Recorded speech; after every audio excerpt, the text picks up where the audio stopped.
할렐루야. 오늘도 말씀의 자리에 나오신 여러분 주님 이름으로 환영하고 축복합니다.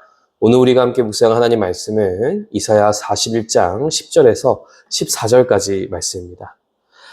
당시 이방 나라들은 주변의 강대국이었던 아수르와 바벨론으로부터 오는 그 두려움의 문제를 해결하기 위해서 그들이 주로 선택했던 한 가지 방법이 있습니다. 그것은 바로 또 다른 우상을 만들었다라는 겁니다. 그들은 스스로가 만든 우상에게 예배하고 그 우상을 섬기면서 자신들의 안에 있었던 그 두려움의 문제를 해결하고자 했었죠. 하지만 이스라엘 백성들은 그렇지 않았습니다. 이스라엘 백성들은 그들과는 다른 모습을 보였다는 것이죠. 이스라엘 백성들이 그 다른 이방 나라와 다른 모습을 보일 수 있었던 이유는 무엇일까요? 그것은 이스라엘 백성들이 특별하게 강해서가 아니라 그들에게 약속하신, 그리고 그 약속을 결코 잊지 않으시고 성취하실 하나님이 우리와 함께 하심을 그들은 알고 있었고 믿었기 때문이라는 겁니다.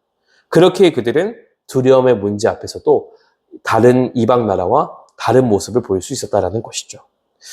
오늘 본문은 그런 맥락에서 강대국 앞에서 스스로를 벌레 같은 야곱이라고 고백하며 자신들조차 자신들을 너무나 무력한 존재로 바라보고 있었던 이스라엘 백성들에게 하나님께서 건네시는 위로의 말씀이 바로 오늘 본문의 말씀입니다.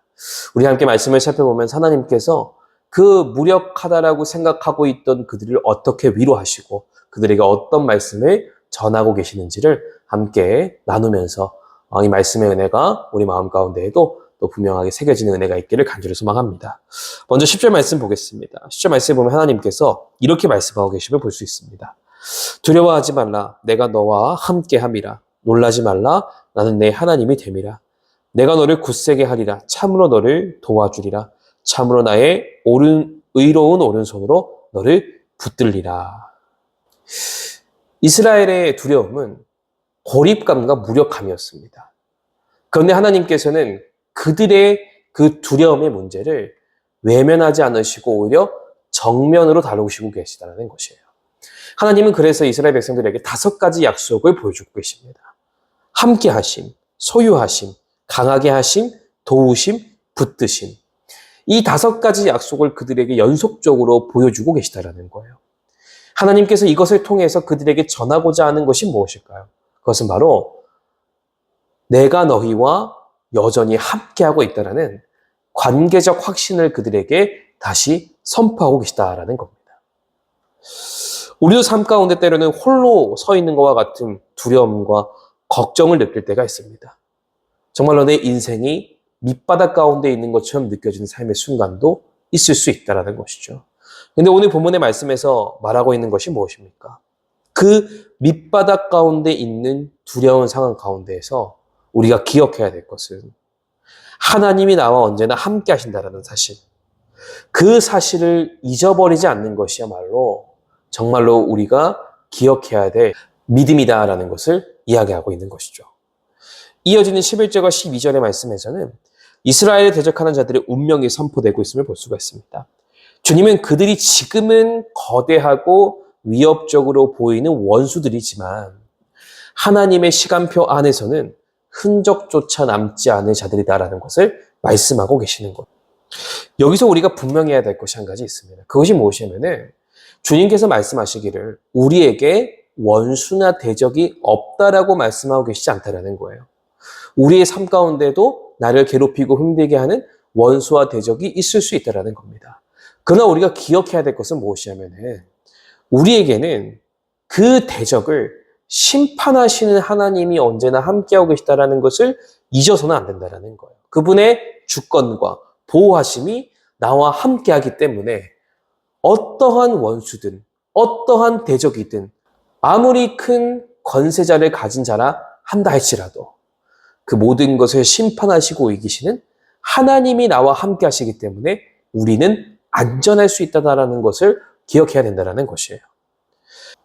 우리의 삶에는 우리를 두렵게 하는 큰 문제들이 있을 수 있습니다. 그러나 문제의 크기가 아니라 우리는 그것을 다스리시는 하나님의 크기를 바라볼 수 있는 자들이 되어야 된다는 것을 기억하며 나아가는 저와 여러분이 될 수 있기를 간절히 소망합니다. 13절에 10절의 약속이 다시 한번 반복돼서 강조되고 있습니다. 히브리 문법에서 두 번 반복돼서 강조한다는 것은 그만큼 중요하다는 것을 의미한다는 거예요. 근데 여기서 하나님께서 직접 두 번 이 약속을 말씀하고 계시다는 것이죠. 그 말은 무엇입니까? 그만큼 이 약속이 결코 흔들리지 않은 약속이라는 것을 백성들에게 주님께서 말씀하고 계시는 것이에요. 그리고 마지막으로 14절에 이렇게 마무리가 됩니다. 버러지 같은 너 야곱아, 이스라엘 사람들아 두려워하지 말라. 나 여호와가 말하노니 내가 너를 도울 것이라. 내 구속자는 이스라엘의 거룩한 이신이라 라고 기록하고 있습니다. 이스라엘은 스스로가 스스로를 벌레 같은 자라고 고백할 만큼 낮고 연약한 자, 무력한 자로 생각했습니다. 그런데 오늘 말씀에 보니까 하나님은 그들의 그러한 낮음을 하나님의 은혜가 통하는 통로로 사용하고 계심을 볼 수가 있어요. 우리가 기억해야 될 것은 우리가 두려워하지 않을 수 있는 이유, 두려움 없이 살 수 있는 이유는 우리가 강해서가 아니라 벌레같이 연약한 우리를 위해서 자신의 모든 능력을 동원하시는 하나님이 함께 하시기 때문에 우리는 늘 안전하고 두려움 없이 강함을 가지고 살아갈 수 있다는 것을 기억해야 된다는 것이에요. 약한 나를 강하게 하시는 하나님의 은혜가 있기 때문에, 능력이 있기 때문에 부족한 나는 오늘도 두려움 없이 살아갈 수 있게 된다는 것. 우리가 이것을 기억하면서 하루하루 살아가는 우리가 되기를 소망합니다. 나의 연약함을 바라보며 나의 무가치함을 계속해서 묵상하는 것이 아니라 나의 연약한 삶 가운데에도 그분의 모든 능력을 부어주셔서 우리의 삶을 변화시키시는 하나님의 놀라우신 은혜가 오늘도 내 삶 가운데 가득히 부어지고 있다는 사실을 늘 기억하면서 은혜 안에 살아가는 우리가 될 수 있기를 간절히 소망합니다. 오늘도 우리는 두 가지 질문을 가지고 함께 묵상의 자리에 나가기 원합니다. 첫째로 나는 오늘 내 앞에 두려움을 나와 함께 하시는 하나님을 신뢰하며 이겨내고 있는가? 두려움의 문제를 어떻게 극복해 나아가고 있는가? 우리를 돌아볼 수 있기를 간절히 소망합니다. 둘째로 나는 내 연약함을 문제로만 바라보고 있는가? 아니면 나의 연약함을 강함으로 바꾸시는 하나님의 능력이 임하는 통로로 바라보고 있는가? 이 두 가지 질문을 함께 우리 기억하면서 오늘도 이 두 가지 질문과 하나님 말씀표 우리를 진실하게 돌아볼 수 있기를 간절히 소망합니다. 하나님은 오늘도 우리의 손에 붙드시며 두려워하지 말라 내가 너를 도우리라고 말씀하고 계심을 기억하시기 바랍니다. 그러니 여러분 오늘도 우리는 그 주님을 붙들고 바라보면서 담대하게 오늘 하루 살아갈 수 있기를 간절히 소망하고요. 또 그 주님과 함께 나아가는 오늘 하루가 될 수 있기를 주님 이름으로 축복합니다.